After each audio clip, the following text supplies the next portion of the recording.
طول عمرك ولا تفلح شيء بحياتك. آكل شارب نايم ولا عمرك خدمة. ملل، اكتئاب، انعزال، فشل. ليش أنت فاشل؟ شوف هن ثلاثة ماكو غيرهن. أما أنت صنعت الفشل لنفسك أو أهلك يلي سموك فاشل أو المجتمع اللي أنت بيه.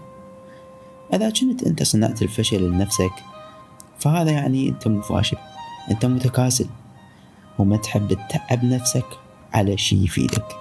وبكل بساطة إذا كانوا أهلك صنعوا قضية الفشل فاطلع عنهم وكون عائلة ناجحة قدامك بالنجاح.